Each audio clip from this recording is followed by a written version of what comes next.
Ladies and gentlemen, something incredible happened to me recently, something that shook me to my core.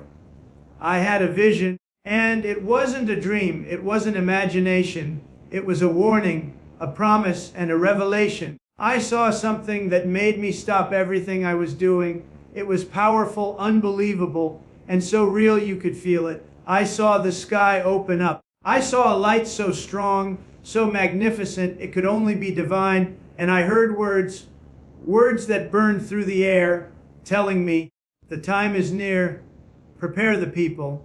Now I know this isn't something you hear every day. But let me tell you, this vision wasn't about fear, it was about truth. It was about hope. It was about what's coming next. And believe me, it's going to change everything you thought you knew. You're going to want to hear every single word of what I'm about to say, because this is not about politics, not about power, not about the media, not about any of that nonsense. This is about the return of Jesus Christ. And folks, when I say it's closer than you think, I mean it.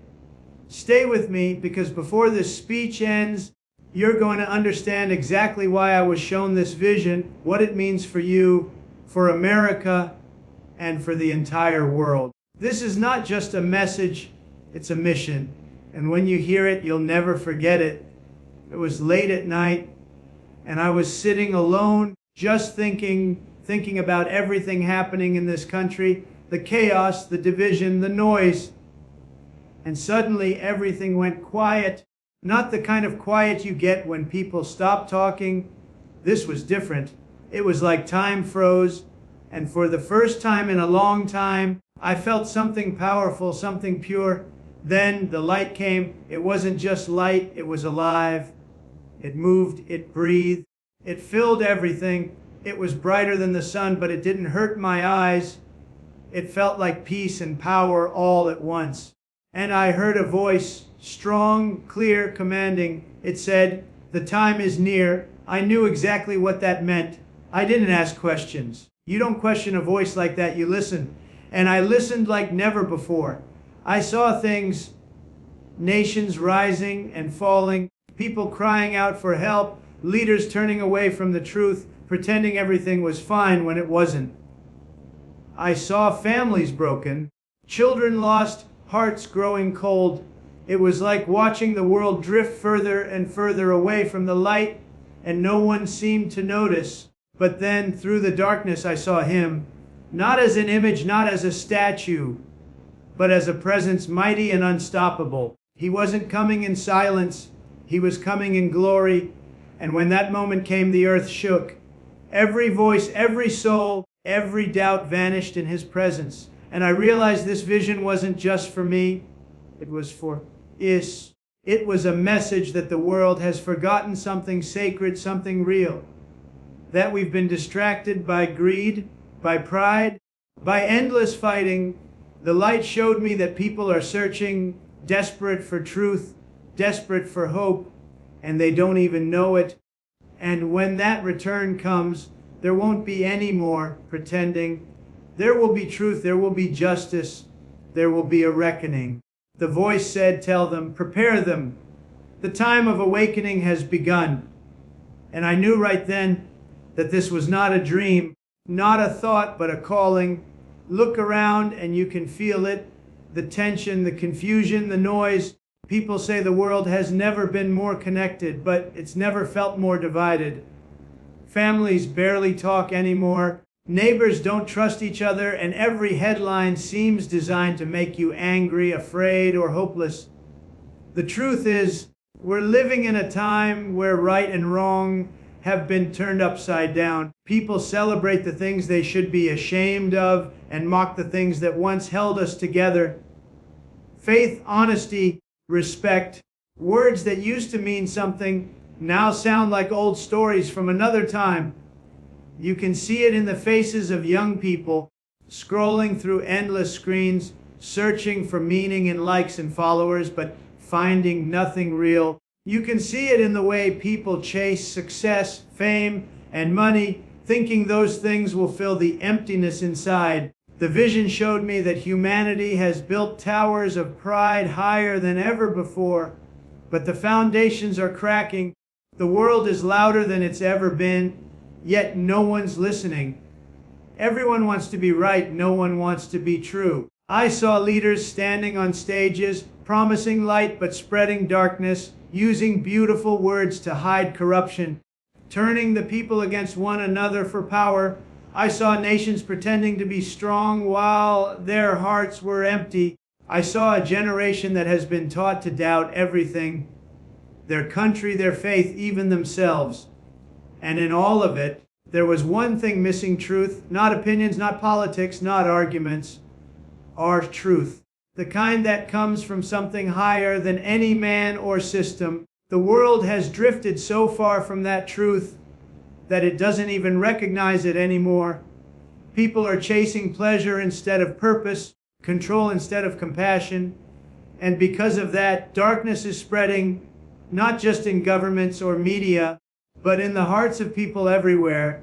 The vision made it clear that we're not just facing political battles, we're facing spiritual ones. It's a world that's forgotten its maker, lost its direction, and replaced faith with pride, replacing unity with division, replacing grace with greed, and thinking that's progress. The warning came like a storm, quiet at first, then powerful enough to shake everything. It wasn't spoken in fear, it was spoken in truth. I saw signs clear and undeniable, and they weren't hidden in some faraway place. They were right here in front of us. The world is being warned every single day, but people have become blind to it. The fires, the floods, the chaos in the streets, the wars that never seem to end, the hatred that grows faster than love. These aren't coincidences. They're reminders. The message was simple: the world has been warned, but it's not listening. In the vision, I saw people running in every direction, desperate for safety, desperate for answers, but looking everywhere except up. They were searching for truth in governments, in wealth, in science, in fame, but every answer they found left them emptier. I saw preachers who stopped preaching the truth because it wasn't popular anymore. I saw people twisting words of light into lies that felt comfortable. The warning wasn't about punishment, it was about mercy, a final chance to open our eyes before it's too late. The signs are all around us, but we explain them away because facing them would mean admitting we've strayed too far. We've built our own systems, our own idols, our own truths, and we've convinced ourselves we don't need anything greater. The vision showed that the blindness isn't physical, it's spiritual. People see miracles every day and call them luck. They see evil rise and call it progress. The line between good and evil isn't blurred anymore. It's been erased. I felt the urgency in that voice again, like thunder rolling across the sky. It said, "They have eyes but do not see. They have ears but do not hear." And that's what struck me most. Not that the world is lost, but that it's deaf by choice. The warning isn't hidden in mystery or prophecy. It's happening now in real time. Every division, every disaster, every moral collapse, it's all part of the shaking, a final call to wake up, to open our eyes, to stop pretending the signs aren't there, to stop living like the light will never return. Amid all the chaos and the noise, there was something powerful in that vision that stood out above everything else. Hope. Not the weak kind that fades when things get tough, but the kind that burns even in the darkest night. The light I saw didn't just expose the darkness, it overcame it. It showed me that no matter how far people drift, there's still a way back. I saw faces of people who had lost everything, their faith, their purpose, their peace, suddenly lifted by a strength they couldn't explain.